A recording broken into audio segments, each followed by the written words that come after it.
Before we start, take 1 second to support this channel. Hit subscribe and like. It truly helps us keep uncovering the stories others won't tell. Your support makes a real difference. Now, let's begin.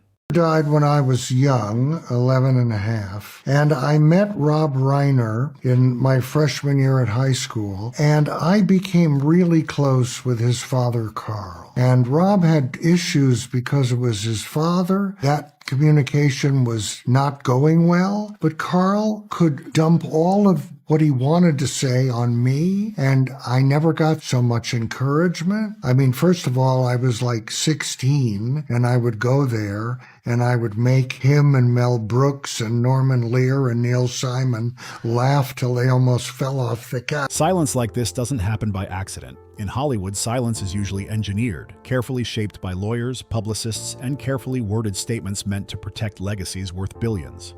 But the silence surrounding Albert Brooks wasn't strategic. It wasn't calculated, and it definitely wasn't planned. This silence came from something far more human. It came from heartbreak, the kind that doesn't announce itself loudly but instead settles into your chest, making it hard to breathe, hard to speak, hard to even find the words. And when Albert Brooks finally spoke, it wasn't because someone gave him permission. It was because holding it in had become unbearable. The fact that I'm here makes my heart break, that we have to do this because of the reason. But by the same token, I love talking about them because it's genuine and it's rare. And so I just wish there was no reason to do this. What makes this moment cut even deeper is the history behind it. This wasn't a distant industry relationship or a polite Hollywood friendship built on premieres and press tours. Albert Brooks and Rob Reiner shared more than 6 decades of life, long before awards, before headlines, before the weight of legacy ever entered the room. They knew each other before All in the Family, before careers solidified, before anyone imagined the kind of influence Rob Reiner would one day hold over American cinema. Back then, they were just kids with ideas, trading jokes, chasing laughter, and believing the future would always be kind. This is where we met, but of course, there's nothing left of it, just like our friendship. Yeah. We sat on that bench. We did? That bond wasn't built on status. It was built on time, loyalty, shared memories.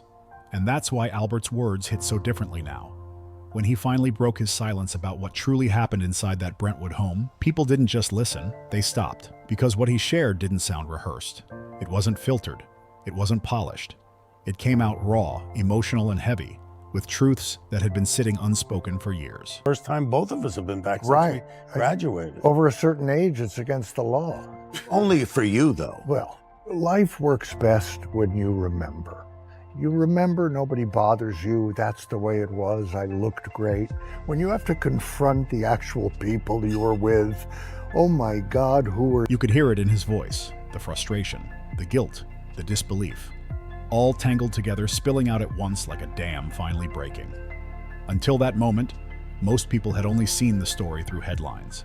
Words like tragedy, incident, or arrest flashed across screens. Easy to skim, easy to scroll past. But Albert's perspective changed everything. Because he wasn't just mourning a friend, he was exposing a slow collapse that had been quietly unfolding behind closed doors for years. And that's why his words refused to fade. The public narrative had focused almost entirely on Nick. Rob, as smart as he was very naive in many areas. Every article framed Rob and Michelle as devoted parents who gave everything to help their son. And no one disputes the love. That part is real. But Albert's account adds weight where the story had been light, depth where it had been shallow. He wasn't speaking as an outsider. He wasn't speculating. He was someone who had sat in that living room long before everything fell apart. Someone who had felt the tension build while others chose not to see it. Albert described it as watching a slow-motion collision that everyone pretended wasn't happening. Rob, as smart as he was very naive in many areas. Rob had trouble with women. Rob was shy. And then Rob, on the film, met the love of his life. I was always told that when he met Michelle on that movie, the ending. He never blamed Rob for loving his son. That was never his point. What he kept returning to again and again was the danger of love without limits. Love that refuses to see reality. Love that sacrifices safety just to keep peace. When care turns into denial, it stops protecting. It starts enabling. That word stayed with him. Enabling. Instead of going public immediately, Albert shared his truth privately at first. Quiet conversations with old friends, people who knew Rob before fame reshaped everything. People who understood the difference between protecting someone and losing yourself trying to save them. And slowly, pieces of those conversations began to surface. When they did 2,000-Year-Old Man, my father and Mel, it became the hippest thing to be Jewish. When I was 16 years old, I'd come home from school and put on the album, the 2001, and I listened to it every day. I listened to it for months on end. I mean, it was like,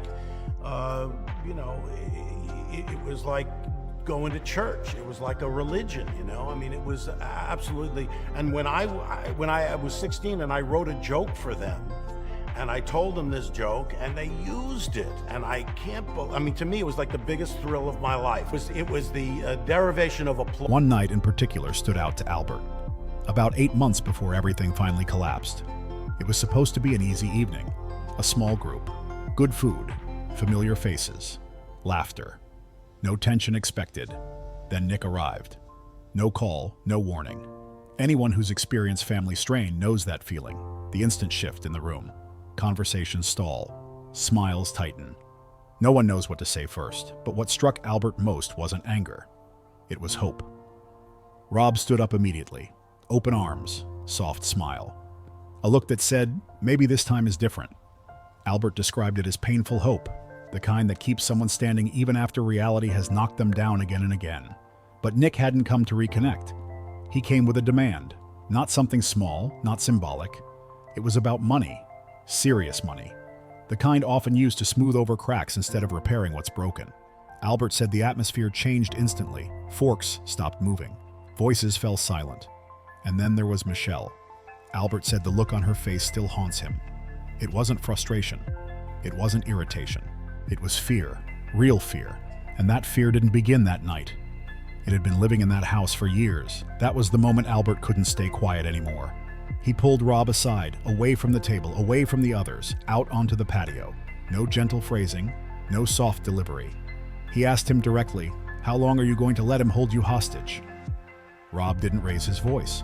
He didn't defend Nick. He looked exhausted, empty, like someone who had been carrying too much for too long. Then he said something Albert will never forget. "If I stop, he ends himself." Rob truly believed that his money, his presence, his constant protection were the only things keeping his son alive. In his mind, stepping back meant losing him forever. What Rob couldn't see, Albert believes, was that by shielding Nick from every consequence, he was slowly bringing danger into his own home. And that's where this story becomes deeply uncomfortable. Albert refuses to let everything be explained away with easy language. He doesn't deny addiction. He doesn't dismiss mental health. But he also refuses to let those words erase accountability. He's honest. He says he's seen addiction up close his entire life. Most people, even at their worst, don't cross certain lines. He believes something darker was growing. Resentment. The kind that builds quietly, poisons slowly, and eventually explodes. And one emotion, Albert says, keeps getting ignored. Jealousy. Growing up under the shadow of a legend leaves no room to simply exist. When your last name is a brand, identity becomes a battlefield. Albert remembers moments when Nick reacted with instant fury just hearing Rob's name spoken casually. That wasn't rebellion. That was bitterness. From Albert's perspective, Nick didn't just want money. He wanted to tear down the image, the pedestal, the myth that had followed him his entire life. And now, as the legal battle approaches, Albert is deeply worried. He knows exactly what strategy is coming. He fears the narrative will shift, turning Rob into the problem, rewriting the past, blaming love itself. The ones who are gone can't speak. So Albert is speaking now, not for attention, not for headlines, but because silence would allow the truth to be rewritten by people who were never there. And the hardest part of all, Albert isn't just a witness to love. He's a witness to years of quiet pain, absorbed without resistance, carried without complaint. And one final detail still lingers. Just weeks before everything ended, Michelle called him. She didn't say names. She didn't explain everything. But the fear in her voice was unmistakable. She asked about home security, about safety, about protection. And that call, Albert says, is the one he can't stop replaying. Think about what that really means for a moment. Michelle wasn't living in an unsafe area. This wasn't some isolated street or unfamiliar neighborhood. This was Brentwood, gated, guarded, protected. The kind of place where people believe danger stays on the outside, where wealth and security systems create the illusion that nothing truly bad can reach you. Michelle wasn't afraid of strangers. She wasn't worried about random threats or unknown faces. She was afraid of someone who already had access, someone who knew the codes, someone who understood the routines, someone who could walk in without resistance, without questions, without alarms being raised. That's the detail Albert can't escape. When she called him, she wasn't asking about fear in theory. She was asking about survival. Albert told her not to wait. He urged her to change everything immediately. New codes, new locks, new systems. Whatever it took to put distance between fear and danger. He begged her to bring in professional protection. Not tomorrow, not later. Now. And what eats at him every single day is not knowing if she ever did. He replays that call endlessly, wondering if he should have driven there himself, if he should have stood outside that house, if he should have done more than just warn her. That guilt hasn't loosened its grip. You can hear it every time Albert speaks. It lives in the pauses between his words. The truth is, Albert and Rob weren't just longtime friends. They were almost reflections of each other.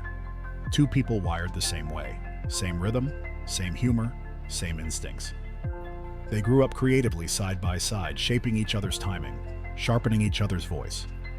Losing Rob didn't feel like losing a colleague, it felt like losing part of himself. That grief didn't fade quietly. It hardened. It sharpened into something else. Not rage for attention, not bitterness for headlines, but anger with purpose. Albert isn't tearing down a legacy for spectacle.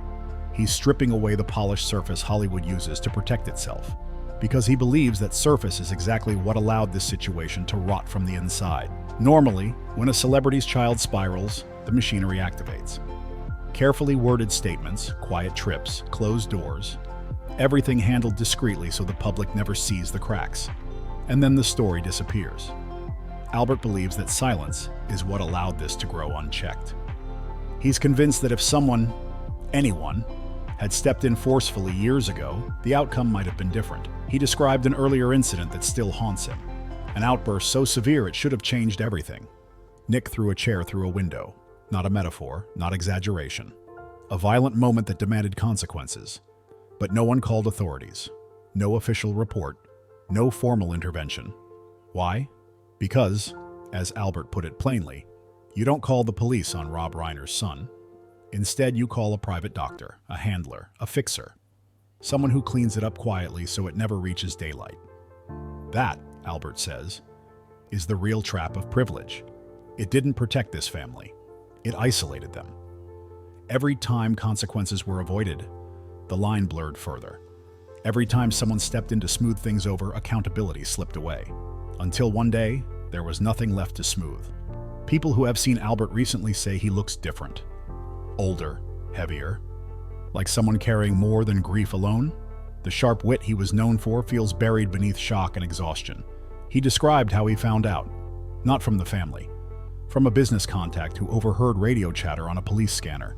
Imagine learning your closest friend has gone through fragmented information before anyone even calls you. Albert didn't wait. He got in his car and drove straight to Brentwood. When he arrived, the scene had already transformed. Flashing lights, barriers, controlled chaos. He tried to push through, shouting that he was family. No one recognized him. Or maybe they just didn't care. To the officers, he was just another man standing behind tape. To Albert, it felt like being locked out of a world he had helped build. Watching the people he loved reduced to a case file. That moment is burned into him. Now, with the trial approaching in January, Albert has made his position clear. He will be there. Front row, visible, unmoving. He wants Nick to see him, to recognize that the past didn't disappear just because it was ignored. Albert remembers every promise, every excuse, every check written to make things go away. He isn't speculating. He's remembering, and that makes him dangerous to anyone trying to soften the story. Rob's sons, Jake and Roy, have asked for peace. They want privacy. They are trying to grieve their parents while still processing the reality of their brother. It's an impossible balance, and they're handling it with quiet strength. Albert respects their choice, but he refuses to follow it. He isn't bound by blood. He doesn't carry the same obligation to forgive at all costs. He was Rob's friend, and what he wants now isn't closure. It's accountability. He believes grief doesn't require silence, and forgiveness doesn't mean pretending nothing happened. While the siblings choose peace, Albert chooses truth, even if it costs him relationships, comfort, or standing inside Hollywood circles. And it already has. Albert is furious at the industry's reaction. The carefully written posts, the polished condolences flooding social media.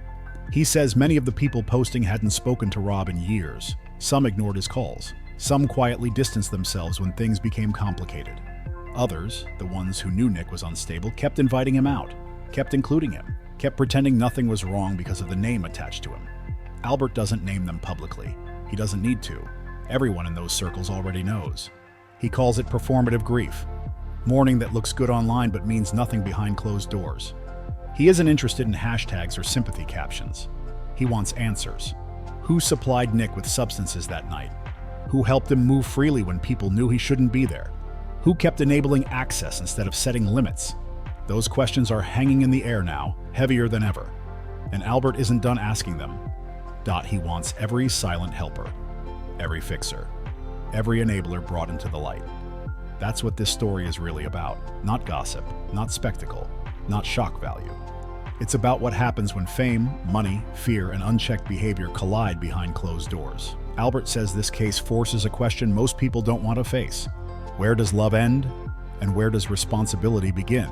Rob Reiner built his entire career telling stories where love always won. Stories about connection, redemption, and hope. Films that taught generations to believe that patience and compassion could fix almost anything.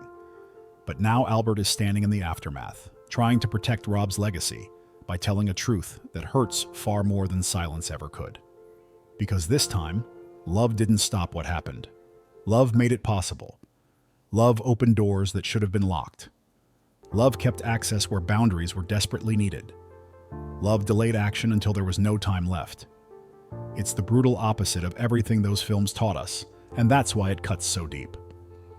Albert shared a moment that broke everyone listening. While helping Jake and Roy sort through photos for the memorial, they came across an old family picture from years ago. Everyone together, smiling, Nick standing there calm, present, whole. For Albert, that image felt unbearable, like a lie frozen in time.